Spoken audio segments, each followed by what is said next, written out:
reasons, I don't know. But somehow they knew that these were two messages from God. So. What's that? Well, you never know. Man. Maybe we had a big halo around here. All right, so we're going to look a little bit into the life here of Lot and his wife, and kind of see the events leading up to the point that everybody knows everything about. And that's where she turned and she looked back and she turned into a pillar of salt. So we're going to be looking at Genesis chapter 18. What was 18? Pillar of salt. Pillar? Pillar of salt, chapter 19. It's like the column, like the pillar of fire and the pillar of cloud. You sure? That's what he said. He said 18. Have you ever seen Oh, the blocks here. of salt they used to What get he for said. Wait a minute, I'm in Exodus. Oh, Just picture No wonder that they won't work. big, great big tall, I would consider that a pillar, like a pillar on your porch, you have the big square. right here. But she just turned into a block of salt. And Still- started still with that. 26. I did too. That's what I'm It calling says a house and it says pillar of salt. And then he told us to read 29. He ain't wrong. He changed this at 19 or 18? Well, the doctors have always said, salt and kitty. So. That's right. Sodom and Gomorrah. Ain't it? What's that? Is it Sodom and Gomorrah you're coming from? Sodom and That's 19. I guess your heading's a little bit different. Yeah, mine is Abraham pleads for Sodom. Yep. I don't know what y'all's is, but it's in chapter 18. Yeah. And we'll actually be starting at verse 16. Where we'll Mine be says starting. 19. All right, so what we'll do is, it's going to be a little bit lengthy passage because we're looking at starting in verse 16 of chapter 18, and we're going to be rolling in through chapter 19 and going all the way to 1929. I thought we So we're read gonna 18. We read portions of 18, but we stopped right there where we're picking up tonight. Okay.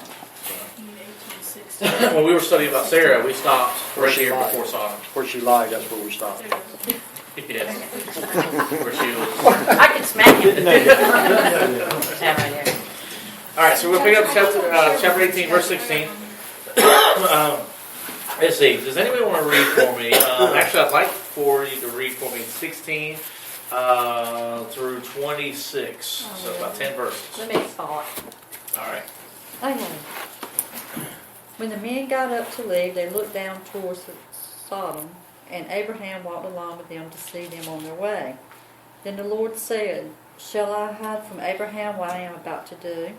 Abraham will surely become a great and powerful nation, and all nations on earth will be blessed through him. For I have chosen him so that he will direct his children and his household after him to keep the way of the Lord by doing what is right and just, so that the Lord would bring about for Abraham what he has promised." Then the Lord said, "The outcry against Sodom and Gomorrah is so great and their sin so grievous that I will go down and see if what they have done is as bad as the outcry that has reached me. If not, I will know." The men turned away and went towards Sodom, but Abraham remained standing before the Lord. Then Abraham approached him and said, "Will you sweep away the righteous with the wicked? What if they are filthy righteous people in the city? Will you really sweep it away and not spare the place for the sake of the filthy righteous people in it?" 50. Who? 50. Excuse me, 50. Not filthy, 50. Okay. Far be it from you to do such a thing, to kill the righteous with the wicked, treating the righteous and the wicked alike. Far be it from you, will not the judge of all the earth do right? The Lord said, "If I find 50 righteous people in the city of Sodom, I will spare the whole place for their sake." Okay, so right away, so the Lord is standing there with Abraham. He's like, "All right, here's what's going to go down. All right, but I'm going to reveal this to you. I'm going to go ahead and just destroy these places. All right, these two cities right away are already just too evil. I'm not messing with them." And so Abraham's like, Lord, let's do a little bargain in here. Okay, what if I can find 50 nice people? Will you be okay with that? All right, now here's what's amazing to me is kind of the gall that Abraham has to come to God and says, "Far be it from you to do such a thing." All right, so what's he basically saying to God? Who do you think you are? Yeah. He's like, hold up, God. Now you're supposed to be all righteous and holy. Don't be doing this now, God.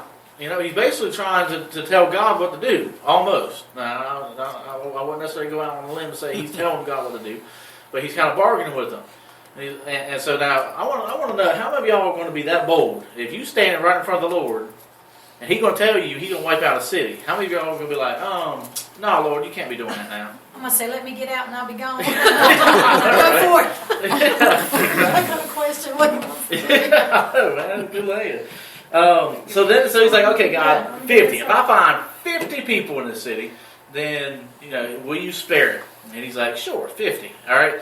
Then we'll start seeing some additional bargaining here. So let's pick up 26 through 33. Who wants that? 26? Or 27, I'm sorry. 27 through 33. I can. Okay. You said 27 to 33? Yeah. All right. Then Abraham spoke up again. Now that I have been so bold as to speak to the Lord, though I am nothing but dust and ashes, what if the number of the righteous is 5 less than 50? Will you destroy the whole city for lack of 5 people? If I find 45 there, he said, I will not destroy it. Once again he spoke to him, what if only 40 are found there? He said, for the sake of 40, I will not do it. Then he said, may the Lord not be angry, but let me speak. What if only 30 can be there? He answered, I will not do it if I find 30 there. Abraham said, now that I have been so bold as to speak to the Lord, what if only 20 can be found there? He said, for the sake of 20, I will not destroy it. Then he said, may the Lord not be angry, but let me speak just once more. What if only 10 can be found there?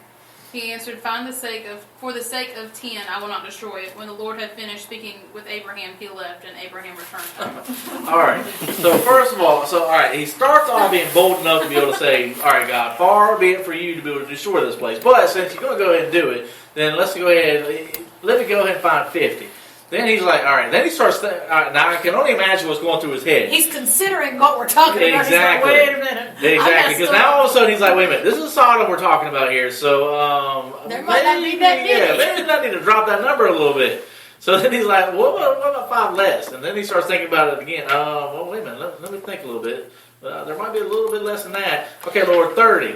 So he starts pushing the envelope a little bit here. I mean, he keeps asking the Lord, all right, Lord, I'll tell you what, how about not 30? Let's go to 20. Well, wait. Let's drop out even more, Lord. Right? So he's trying this whole negotiation with him. Just like we do today, you give you an inch and you take 2. Exactly. That's exactly right. So that's what we're seeing here in Abraham. But what's amazing about it is that God says, okay, so he drops the number from 50 to 10. And he's like, okay, now, I want you to go out and I want you to find 10 righteous people that are in this city. If you find 10, I will spare it. I won't bring my wrath upon it. Now that's what's amazing to me, is that this deal's on the table, and yet we see that God destroys the city. And so that means he could not find even 10 people that were in that entire city. Well, actually 2, because you got Sodom and Gomorrah, and he couldn't find 10 that were even righteous. In 2 cities. Yeah. That's insane. All right. That's wicked people. Yeah. That's insanely wicked, right? That's why he destroyed the 2 cities. Exactly. Do away with all these folks that won't listen. Exactly. So, what would you think that if what if God says he gave the same deal for Bellhaven? It'd be gone. Be gone. Be gone. So there's a lot of people who portray to be righteous. Do you think we can find maybe 10 in Bellhaven? Oh, yeah. Oh, yeah. All right. I Well, hope so. what about 50? We do live in the Bible Belt, James. We do live in That's the true. Bible. That's true. Now, if you were to pick a state like California and pick a city there, that might be another whole ballgame. If we went to San Francisco, I'd be like, Lord, let me find 5. I need to get rid of that place anyway. He needs to get rid of that place anyway. He needs to go ahead and wipe it off the earth, right? Just go ahead and start over with that one. Try to find 5 in New Orleans. Oh my goodness. No, that's okay. I mean, I'll pass on that one. All jokes aside, we do. And I didn't realize that until some people I knew moved away, and they were talking about how bad it was away from here because they moved western part of the country. And I'm like, it can't be that bad. She said, there are people who don't know who Jesus Christ is, never heard of him. Yeah. So, for that to be the case, it's kind of like, whoa, wait a minute. Yeah, and that is kind of, and you're right about that, because when you start getting away from eastern North Carolina, and you start going into a little more of the liberal cities and states, there are a lot of folks that, surprisingly, in the country and the world we live in today, don't know who I Jesus have is. no idea. I mean, that's It's amazing. just like when I was in Wilmington, we had people from like the western part of the state come here. And they're like, "Why do you have so many churches? Why do you have, like?" I was like, "What are you talking about?" She's like, "I mean, we may have one church where I'm from." I was like, "Are you serious? You only have like one?" And she told me where she's from, which is a pretty. I mean, it's bigger than, you know, like it's about the size of Greenville. I was like, "You literally only have like one." She's like, "There may be like one or two like different denominations." She said, "But it's not. Y'all got one on every street corner." I was like, "Welcome to the Bible Belt." But you know, like Exactly. it's just they're not. It's not. Well, have you either ever? I culture. mean, you ever wondered why we don't have a mega church here in Eastern North Carolina? There's too many little churches. Because there's a lot of little ones. Yeah, we've got tons of them. I mean, you could go 5 miles and you'll find a church. I mean, this is the way it is. If you ever notice where the mega churches are, you know, when we talk about mega churches, we're talking 5,000 to 10,000 people going to these churches. I mean, they're in cities where you might have 2, maybe 3 churches total in, you know, a 15, 20 mile radius. And so, What's 10th Street, everybody? 3, 4, 5? 10th Street's, they're up there. There's 500. Well, that's like the gentleman that was working at what is Walgreens now was Curve Drug. They were changing everything over, and Miss Wanda said, "Just go back." She was trying to give him directions to her house. Go past the church and take a left on Main Street. And he said, "Miss Wanda, you know how many churches are on that street? I'm riding down there going, which church? Which church? Which church?" Yeah. Exactly. He said, "I passed 5 churches before I realized, wait, there's more than one church on this street." That's right. Okay. There's literally 3. I mean, There's 3 right together because he said I'm running along and I'm thinking there's one, where's the next road? Because I passed 3 already. It's got to be the next left.